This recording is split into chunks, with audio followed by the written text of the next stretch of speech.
Saludos, hermanos y hermanas de la Iglesia Bíblica Metodista. Es un gusto estar con ustedes una vez más en nuestro estudio acerca de la disciplina. Hoy estaremos avanzando en un artículo más de nuestra declaración de fe.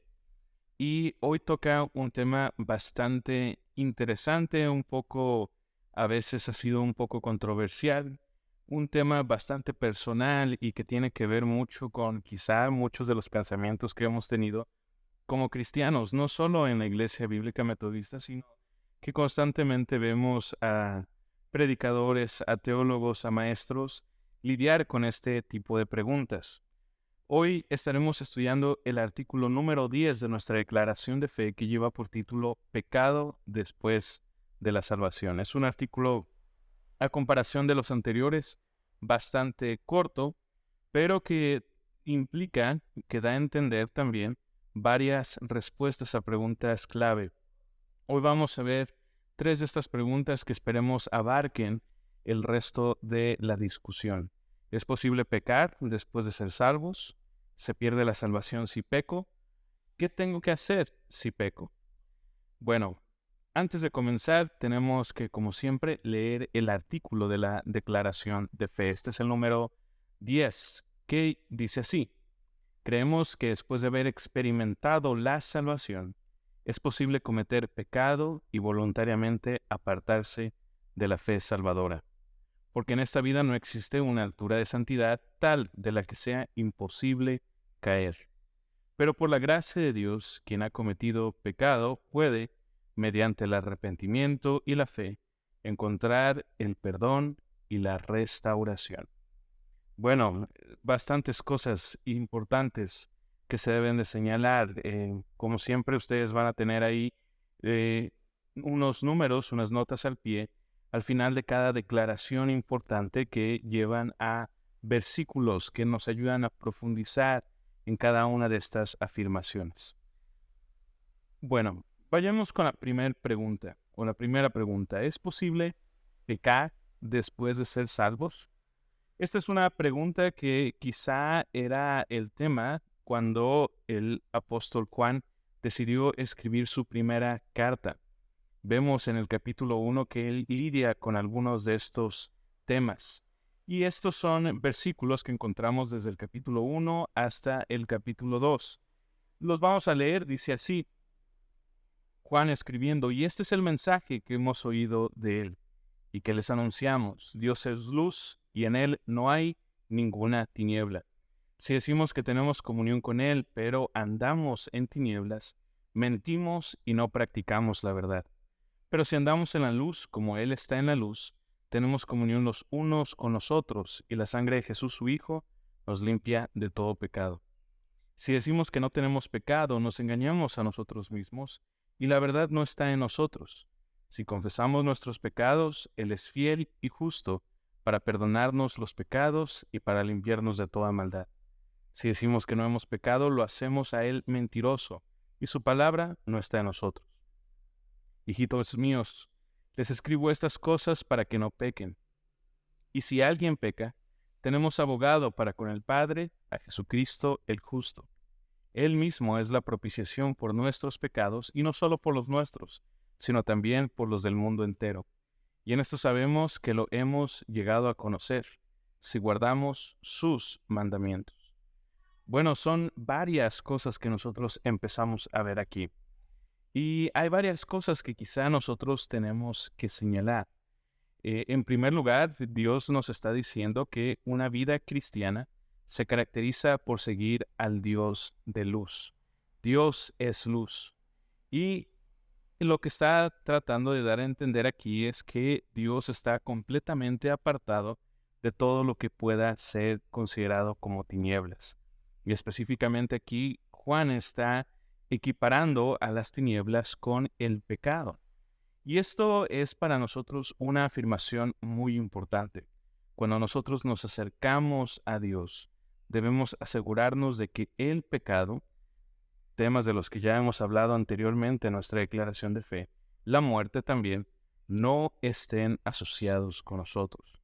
hablamos en el tema de la salvación que una de las cosas más importantes que debemos de hacer es declarar con nuestra boca que Jesucristo es el Señor. Y esto nos da libertad de la muerte y del pecado. En palabras de Juan, en teología de Juan, esto nos aparta de las tinieblas a la luz. Cuando nosotros andamos con Dios, debemos estar completamente libres de el control y de la autoridad de las tinieblas.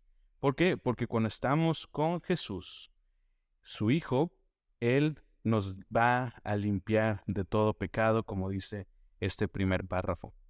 El segundo párrafo enfatiza que nosotros no podemos simplemente decir, bueno, yo nunca he pecado, yo no necesito la salvación de Jesús. No, si nosotros decimos que no tenemos pecado, dice aquí Juan, nos estamos engañando a nosotros mismos.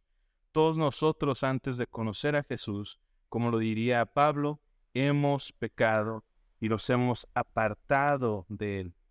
Pero lo que podemos hacer es confesar nuestros pecados y Dios será fiel y justo para perdonarnos, para limpiarnos de maldad, pero para eso nosotros debemos de reconocer nuestro estado pecaminoso antes de andar con el Dios de luz. Estas son dos verdades que nosotros enfatizamos bastante. Para que nosotros podamos experimentar la verdad de la salvación, tenemos que recordarnos a nosotros mismos que somos pecadores, que hemos caído de la gracia de Dios, que tenemos un problema que solo Dios, que es fiel y justo, puede solucionar. Nosotros pasamos de las tinieblas a la luz solo por la gracia de Dios, que a través de la obra de Jesús nos empieza a limpiar de todo pecado. Ahora, esta es una afirmación en la que tal vez todos los cristianos vamos a estar de acuerdo. El pecado y Dios no pueden estar juntos. Y esto quizá a veces nos ha hecho a nosotros creer que un cristiano nunca debe de pecar ya, o que ya es incapaz de pecar, o que si peca entonces o nunca fue cristiano o ya no es cristiano. Sin embargo, aquí es donde viene el tercer párrafo, el inicio del capítulo 2, donde Juan le sigue hablando a los que él considera sus hijitos suyos, ¿verdad? Les dice así, hijitos míos, dándoles a entender que tiene una relación con ellos. Ahora, nosotros sabemos que aquí Juan les está hablando no a sus hijos de carne, sino que les está hablando a sus hijos espirituales. Está escribiendo esta carta a una iglesia, a unos hermanos. Entonces sabemos que le está hablando a cristianos. Y les dice, les escribo estas cosas para que no pequen. Es decir, ¿por qué les estoy diciendo que Dios es luz y que nosotros hemos sido limpiados del pecado? Para que nuestra mentalidad esté que el pecado no debe de controlar nuestra vida. Algo muy similar a lo que Pablo va a decir en Romanos 6. ¿Habremos de nosotros pecar? Pregunta Pablo, ¿para que la gracia abunde? Y dice, claro que no. Nosotros debemos considerarnos muertos al pecado. Lo mismo está diciendo aquí Juan. Les escribo estas cosas para que no pequen más. Pero aquí es donde viene la frase clave. Y si alguien peca de ustedes, recordemos que tenemos un abogado para con el Padre, Jesucristo el justo. Él mismo es la propiciación por nuestros pecados. Es decir, nosotros como cristianos todavía podemos pecar. Y ahorita vamos a hablar un poco de las razones de por qué. Pero Juan está prácticamente entendiendo que uno, después de experimentar la salvación, todavía puede llegar a pecar. No tiene que pecar, aquí Juan no está diciendo y el que tenga que pecar, sino que y si alguien llega a pecar, aún así, después de todo esto, recordemos que tenemos un abogado y Él es el mismo que hace la propiciación por nuestros pecados, no solo por los nuestros, sino los del mundo entero. Y podremos saber que conocemos a este Jesús, a este abogado, porque precisamente guardamos sus mandamientos. Ahorita hablaremos más acerca de esto. Entonces, a la pregunta, ¿es posible pecar después de la salvación? Claro que es posible. En esto tal vez también la mayoría de los cristianos estaríamos de acuerdo. No nos convertimos en personas perfectas después de nuestra salvación. Es imposible. Todos nosotros, quizá por experiencia propia, hemos experimentado esta realidad. Aún después de la salvación, cometemos pecado, porque el pecado es todo aquello que vaya en contra de la voluntad de Dios. Y como nosotros como humanos, que todavía estamos en un proceso de aprendizaje y de santificación, en muchas ocasiones nosotros vamos a llegar a caer en tentación. Entonces la respuesta simple es sí, podemos nosotros pecar después de la salvación. ¿Pero por qué? Bueno, ya hemos mencionado algunas de estas cosas. En primer lugar, aún vivimos en un mundo controlado por la muerte y el pecado que constantemente presenta tentaciones. Las tentaciones solo son tentaciones si es posible que nosotros podamos caer en ellas. Y esto es un principio bastante básico. Eh, me gusta mucho un, eh, un ejemplo que siempre pone el hermano Brennan. Él dice, hay cosas que a mí no me gusta comer. Sí, y no recuerdo ahorita cuáles comidas él menciona específicamente. Dice, y si ustedes me vienen y me ofrecen todo un banquete de las comidas que a mí no me gusta comer, pues entonces, pues la tentación de que yo coma demasiado, pues no va a ser tan grande, porque realmente no existe la posibilidad de que yo caiga en esa tentación. Pero dice, pero si traen mi comida favorita o si traen algún postre mío favorito y me lo ponen enfrente para que yo coma todo lo que yo pueda, entonces yo sí voy a realmente experimentar una tentación de comer todo lo que yo quisiera.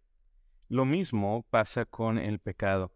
El pecado, la muerte, Satanás nos van a presentar tentaciones reales con la verdadera posibilidad de que nosotros podamos pecar. Esa es una realidad de este mundo. Es algo que nosotros vamos a experimentar. En algunas ocasiones nosotros podremos ser victoriosos en la tentación, en otras quizá vamos a caer, pero podemos nosotros llegar a pecar después de la salvación. Número 2 dice, la salvación no es un fin en sí mismo, o en sí misma, debería decir aquí. El momento de la salvación es apenas el inicio de nuestro caminar cristiano.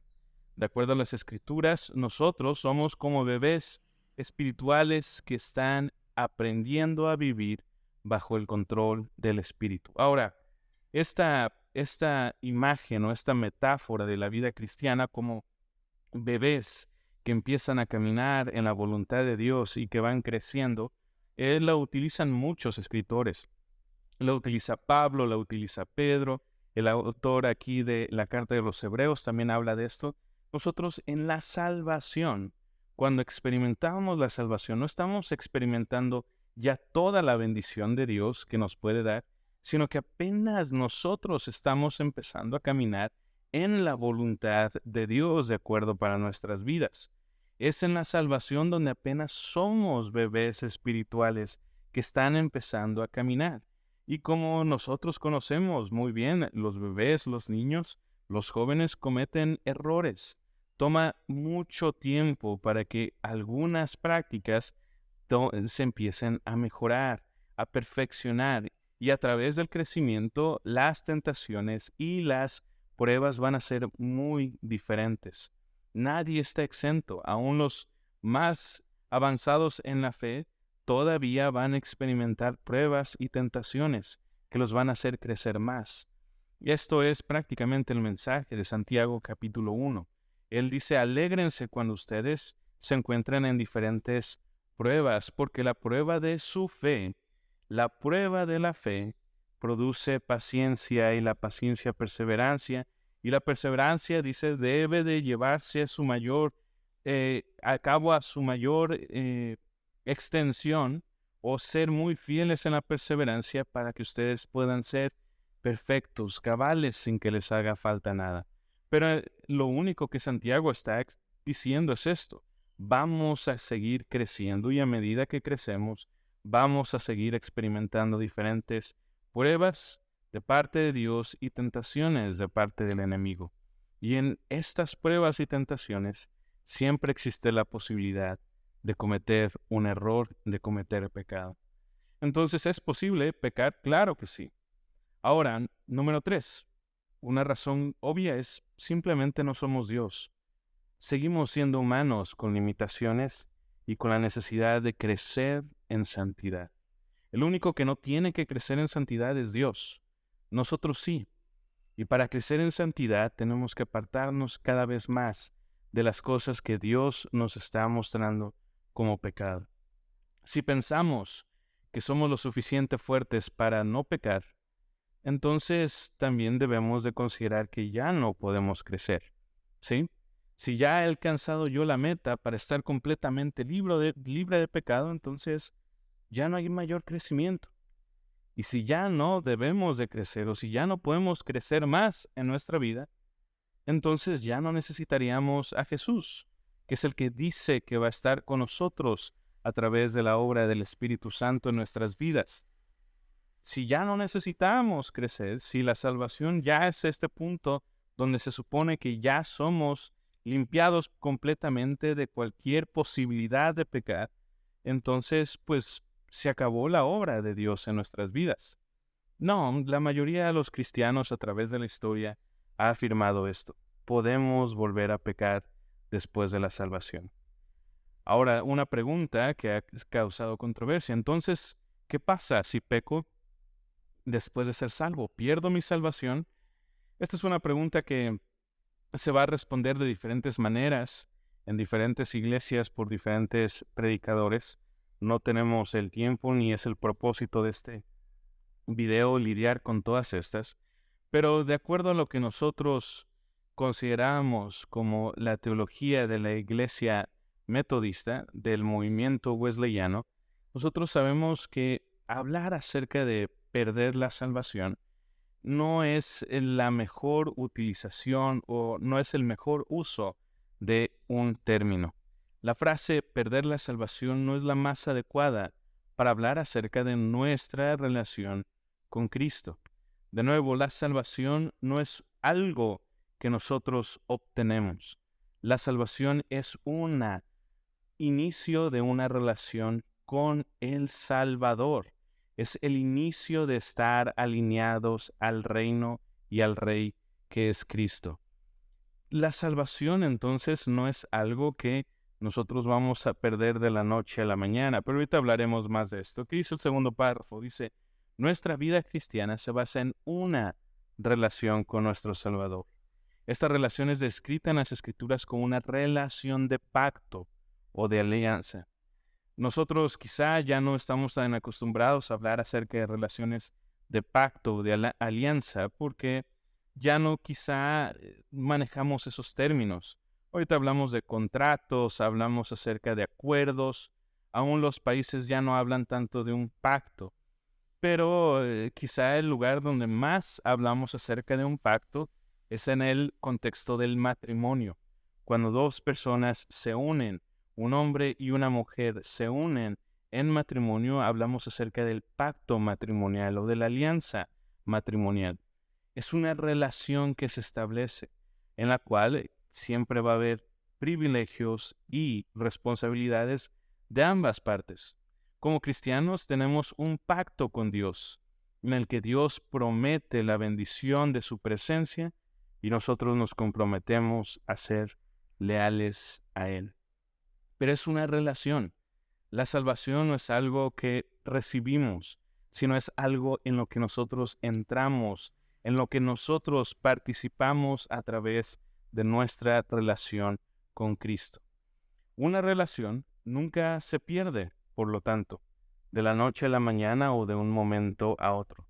Las relaciones se rompen cuando una de las partes rechaza a otra. Y esto es lo que vemos en el Nuevo Testamento, esto es lo que vemos en el Antiguo Testamento. Israel tuvo un pacto con Dios, tiene un pacto con Dios, pero a través de sus acciones constantemente rechazaba la relación con Dios a través de su pecado. Y esto es algo que entonces debe de cambiar nuestra mentalidad.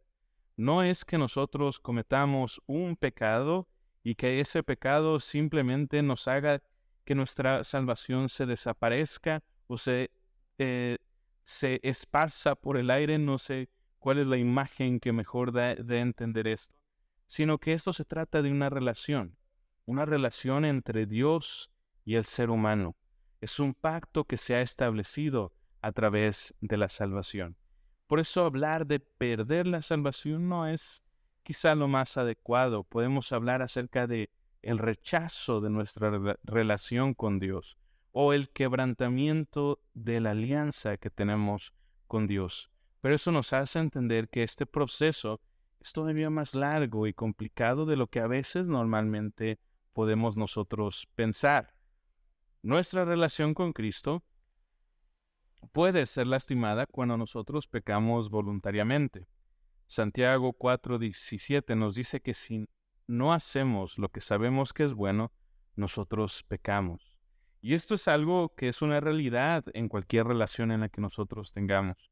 En un matrimonio, cuando uno de los cónyuges hace algo voluntariamente para lastimar o romper el pacto de la alianza, entonces sabemos que esta relación se lastima. Es difícil de sanar las heridas. Cuando un amigo traiciona voluntariamente a otro, sabemos que la relación está en un momento difícil. Pero no siempre vamos a hablar de que un pecado va a romper toda la relación. Un error no rompe toda la relación. Lo que nosotros sabemos es que cuando constantemente se hacen estas cosas y no hay arrepentimiento y no hay un pedir perdón y una confesión acerca de las malas acciones, es cuando la relación se empieza a desvanecer, se empieza a romper. Y lo mismo pasa cuando nosotros vemos nuestra relación con Dios. Nuestra relación con Cristo es afectada cuando no hay arrepentimiento y confesión de pecado.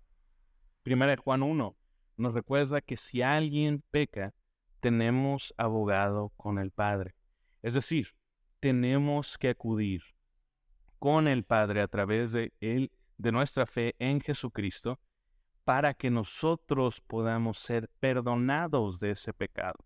Cuando nosotros estamos en una relación con Dios, Dios nos asegura, como ya vimos en la primera pregunta, que vamos a pecar, porque somos humanos imperfectos, porque somos humanos que vamos a cometer errores, porque somos humanos que vamos a seguir creciendo en santidad, y a través de ese crecimiento en santidad, nosotros vamos a aprender a desligarnos cada vez más de cosas que nos pueden devolver hacia nuestro estado pecaminoso. Pero Primera de Juan nos dice que estos pecados no necesariamente, uno muy pequeño, nos van a romper la relación con Cristo. No, nosotros tenemos una seguridad de salvación. Es algo a lo que nosotros debemos aferrarnos con fe a través de la gracia de Dios. Primera de Juan nos dice, si ustedes llegaran a pecar, recuerden que tienen un abogado en Cristo, y este abogado los va a ayudar a llegar al Padre. Y el Padre siempre va a proveer gracia por medio de Jesucristo, y a través de nuestra fe nosotros la podemos recibir. Entonces podemos siempre tener la oportunidad de arrepentirnos y confesar cualquier pecado que nosotros hagamos. Cualquier pecado que nosotros cometamos, debemos de tener la seguridad de que no necesariamente va a romper nuestra relación si nos arrepentimos y confesamos, si simplemente restauramos ese pacto, esa alianza, esa relación con Dios. Sin embargo, nuestra relación con Cristo, por último, se rompe cuando el creyente voluntariamente abandona su lealtad a Dios. Aquí vemos en Ezequiel 18 que habla de cuando el justo se aparta de la justicia, entonces morirá. Juan 15 también nos llama a permanecer en la vid que es Cristo. Pero estos son acciones voluntarias. Uno debe de decidir voluntariamente apartarse de la justicia. No solo es simplemente un acto en lo que sucedió un error, en lo que nosotros tenemos que volver a buscar la salvación, sino que es el acto continuo de rechazar la voluntad de Dios, la justicia de Dios, la que aparta al ser humano de Dios. Es el acto de no buscar permanecer en la vid de Cristo. De nuevo, debe de existir un balance entre nuestra seguridad de salvación y también en nuestro celo por mantener la santidad de Dios. Una sola oración, un solo día que oremos la palabra, no nos va a hacer santos de por vida. Nuestra oración del pecador, cuando confesamos nuestros pecados por primera vez y aceptamos la salvación y la obra de Cristo en nuestras vidas, no nos va a hacer santos para toda la vida. Un pecado tampoco nos va a hacer pecadores por siempre. Sin embargo, debe de existir un balance en el que sepamos que constantemente debemos de seguir a Dios y que en medio de eso los pecados no necesariamente nos van a hacer retroceder todo el camino y que tengamos que iniciar de nuevo, sino que nos pueden ayudar a continuar si nos arrepentimos y confesamos el pecado.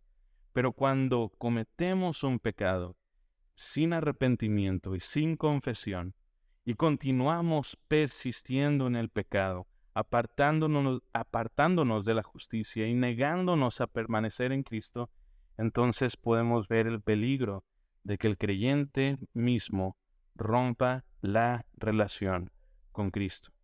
Por eso nuestra declaración de fe en su primera parte dice eso: creemos que después de haber experimentado la salvación es posible cometer pecado y voluntariamente, aquí la clave es esta palabra, voluntariamente apartarse de la fe salvadora. Porque en esta vida no existe una altura de santidad tal de la que sea imposible caer. Y la última pregunta sencilla que podemos responder. La tercera pregunta no es esta, sino esta. ¿Qué tengo que hacer si yo peco?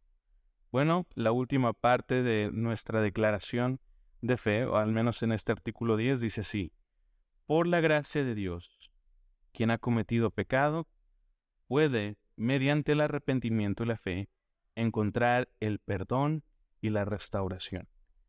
Y esto lo vemos en Juan, lo vemos en Mateo, lo vemos en Romanos, lo vemos constantemente en el Nuevo Testamento, en el Antiguo Testamento también. Hijitos míos, dice una vez más Juan, les escribo estas cosas para que no pequen.